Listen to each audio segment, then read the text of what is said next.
Hello viewers, welcome back to another Sri Lankan favorite recipe.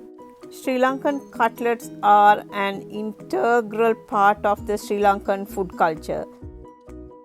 It's safe to say that no party or gathering is complete without a plate full of these flavorful cutlets.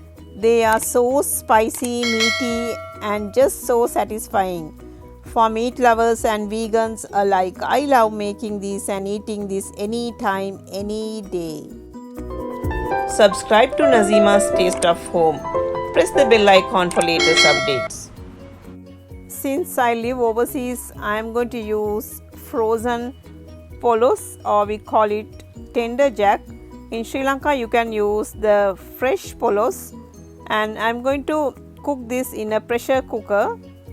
Add about half a teaspoon of salt and about half a cup of water, and then pressure cook this for 2 to 3 whistles, or you can just boil it in a pan till it is tender. Now the polos is cooked and it is soft. I am going to put in a mixie jar to mash it, but you can just use a masher to mash this. And here I have 2 large potatoes shredded, but you can mash the potatoes too. I have taken 1 large onion finely chopped, a handful of curry leaves finely chopped, and 1 tablespoon ginger and garlic paste, 2 to 3 green chilies finely chopped. I have taken a small piece of cinnamon and crushed it now. Heat a pan and add a very little oil, and then add the cinnamon and the ginger and garlic paste and give a good mix and saute it for a minute. And then let's add the chopped onions, green chilies and curry leaves and saute for another minute.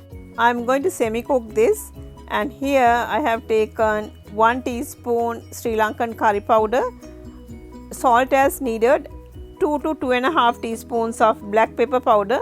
If you want, you can add turmeric powder and red chili flakes. Here I am not adding it.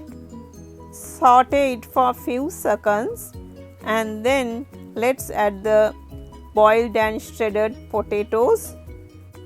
Give a quick stir, and then let's add the cooked polos mixture, and then combine everything really well.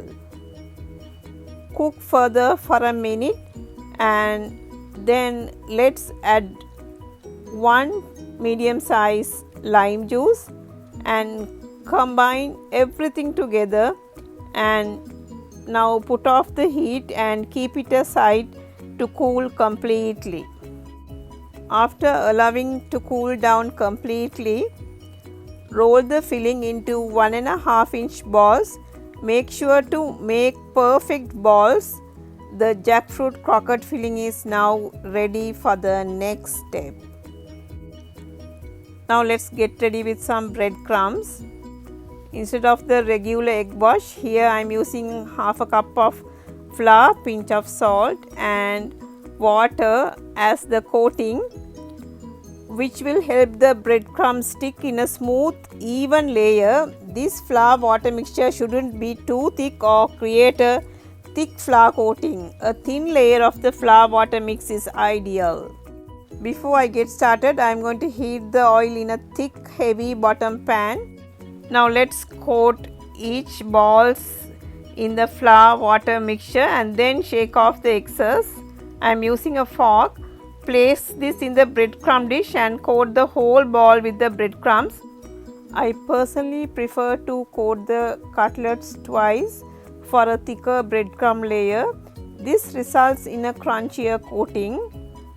Now you can see the first coating is not very perfect and neat. Make sure the second coating is very neat and even without any cracks. These cracks can open up while frying, causing the cutlets to split, and that's not very good. Watch out what I am doing. Take some breadcrumbs onto your palm and with the other hand make really fine balls without any cracks.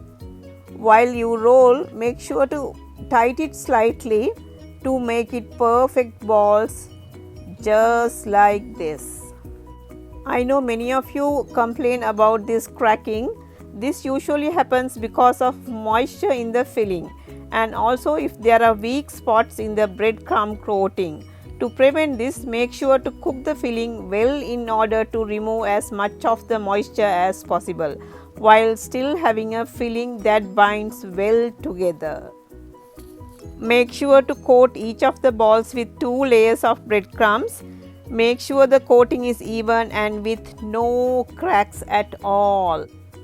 Make sure to make all the balls evenly and neatly. To keep the cutlets crispier for a long time, remove the cutlets to a wire rack or a pan like this and make sure to lay a paper towel underneath.